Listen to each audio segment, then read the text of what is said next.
నమస్తే. Welcome to our channel. Kerala రాష్ట్రం ప్రకృతి అందాలకు పుట్టినిల్లు. కొబ్బరి పోక చెక్క, తమలపాకులో మిరియాలు విస్తారంగా పండే రాష్ట్రం కేరళ. అలాంటి కేరళ రాష్ట్రంలో మంత్రం ప్రయోగానికి, భూత వైద్యానికి పేరు మోసిన పండితులు ఉంటారట. ఈ ప్రాంతంలో యక్షి అనే పేరు గల రక్త పిశాచులు ఉంటారని, వారు ఒంటరిగా తమ చేతికి చిక్కిన మగవారిని రక్తం తాగి చంపుతారు అని అక్కడి ప్రజల్లో చాలామంది భావిస్తారు. ఒక తమాషా ఏమిటంటే ఈ యక్షి అనే రక్త పిశాచి కేవలం పురుషులను మాత్రమే చంపుతుంది. పిల్లలను, స్త్రీలను ఈ యక్షి ఏ మాత్రం బాధించదు. ఈ యక్షి గురించి అనేక సంఘటనలు కేరళ రాష్ట్రానికి చెందిన జానపద గాథలలో మరియు కథలలో కూడా కనిపిస్తాయి. ఇటీవల కాలంలో కూడా ఈ రాక్షసి కేరళ ప్రాంతంలో కనిపించినట్లుగా మలయాళ టీవీ ఛానల్ ప్రసారం చేసింది. ఒకనాడు కేరళ ప్రాంతంలోని ఈ రాక్షసికి సంబంధించిన కొన్ని సంఘటనలను ఇప్పుడు తెలుసుకుందాం. కేరళ రాష్ట్రంలోని బ్రాహ్మణులను నంబూద్రిలు అని పిలుస్తారు. ఈ నంబూద్రులను మలయాళంలో మన అని పిలుస్తారు. ఈ బ్రాహ్మణుల గృహాలు దైవ ప్రార్థనలతో నిండి ఉంటాయి. కేరళ రాష్ట్రంలోని ఎర్నాకులం అనే జిల్లాలోని చోట నిక్కల అనే పట్టణంలో ఉన్న శ్రీ రాజరాజేశ్వరి ఆలయం భారతదేశమంతా కూడా ప్రసిద్ధికెక్కింది. కేరళ రాష్ట్రంలోని స్వామి అయ్యప్పకు ఎంత ప్రాముఖ్యత ఉందో ఈ రాజరాజేశ్వరి అమ్మవారికి కూడా అంతే ప్రాముఖ్యత ఉన్నది. ఈ ఆలయానికి ఉన్న ప్రత్యేకత ఏమిటంటే ప్రేతాత్మల చేత పీడింపబడుతూ వారు వారి బంధువుల చేత ఈ ఆలయానికి తీసుకురాబడతారు. ఈ ఆలయంలోని నంబూద్రీలు ప్రేతాత్మల చేత పీడింపబడుతూ ఉన్నవారికి మంత్రాలతోనూ ఆలయంలో ఉన్నటువంటి రాజరాజేశ్వరి దేవి కుంకుమతో నువ్వు పరిహారాలు చేసి దెయ్యాలను వెళ్ళగొట్టడం జరుగుతుంది. రక్త పిశాచులో ఉన్నారా లేదా అనే విషయం పాశ్చాత్య దేశాలలో ఇంకా తెలియకపోయినప్పటికీ కేరళ రాష్ట్రంలో మాత్రం రక్తం తాగే యక్షి అనే ఒక రాక్షసి నిజంగా ఉన్నది అని ఆసం అనే మలయాళ టీవీ ఛానల్ సంపాదించి ఎన్నోసార్లు ప్రచారం చేసింది.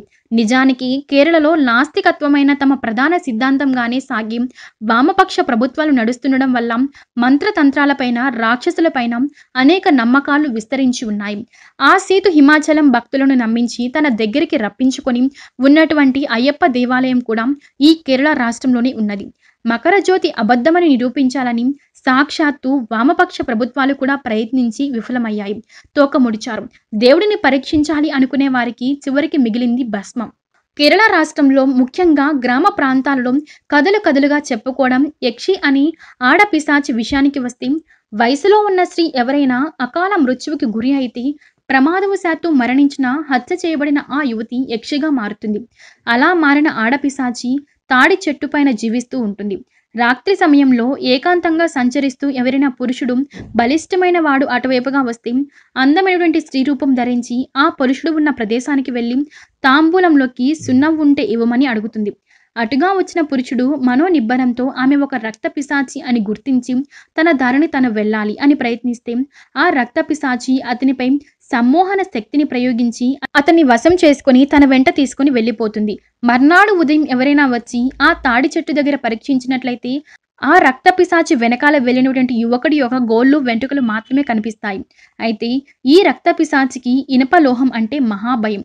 అందుకే తెలివైన పెద్దవాళ్ళు ఒంటరిగా వెళుతున్నప్పుడు ఈ రక్త పిశాచి అడిగితే లోహానికి సున్నం రాసి ఆ రాక్షసికి ఇచ్చే ప్రయత్నం చేస్తారు. ఆ గంట చూడగానే రాక్షసి భయంతో పలాయనం చిత్తగించింది. ఈ రాక్షసులను అంతం చేయడానికి మంత్రివాదులు గతంలో కేరళలో ఉండేవారు.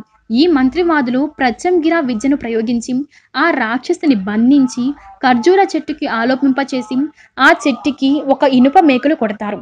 ఆ నాటితో ఆ రాక్షసి ఆటకట్టు అవుతుంది. ఎవరైనా తెలియక ఖర్జూర చెట్టు ఉన్నటువంటి మేకులు పీకినట్లయితే ఆ రక్త పిశాచి స్వేచ్ఛాజీవి అవుతుంది. మరలా పురుషులను చంపడం ప్రారంభిస్తుంది. యక్ష అంటే కేవలం ఒక రక్త పిశాచి మాత్రమే కాదు. ఆ వర్గంలో వందల సంఖ్యలో రాక్షసుల జాతి ఉంటుంది. ఇలా ఆ కేరళ ప్రాంతంలో ఈ రక్త పిశాచుల మీద అనేక రకాలైనటువంటి కథలు, నమ్మకాలు ఇప్పటికీ ఉన్నాయి. ఈ వీడియోపై మీ అభిప్రాయాన్ని తెలియజేయండి. ఈ వీడియో కనుక మీకు నచ్చినట్లయితే లైక్ చేయండి, షేర్ చేయండి. ఇలాంటి మరిన్ని ఇంట్రెస్టింగ్ వీడియోస్ కోసం మా ఛానల్ సబ్స్క్రైబ్ చేయండి.